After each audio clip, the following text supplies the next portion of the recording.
signal means the game is about to begin or continue.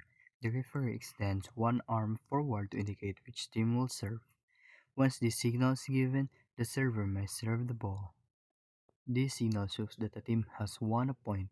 The referee raises an arm toward the team that scored. A point is awarded when the opponent commits a fault. This signals means the ball landed inside the court lines. The referee points down toward the floor inside the court. The play is counted as valid and the team wins the rally. This signal means the ball landed outside the court boundaries. The referee raises both arms with palms facing upward. The team that touched the ball last loses the point. This signal indicates that the player touched the ball twice in succession. The referee raises two fingers. This is a fault and results in a point for the opposing team. This signal means the ball was caught, held, thrown instead of or hit cleanly.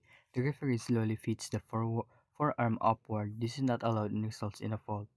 This signal indicates that the player touched the net during play.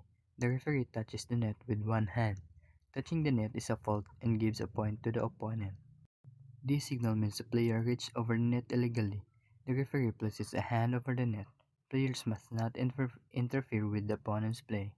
This signal indicates that a team contacted the ball four times before returning.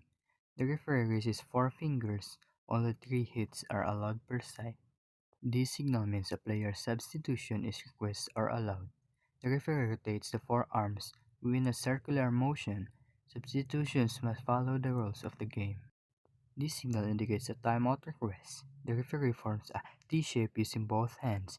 Teams use timeouts to rest or discuss strategies. This signal means the set or the intermatch has ended. The referee crosses both arms in front of the chest. The final score is confirmed. The game is officially over.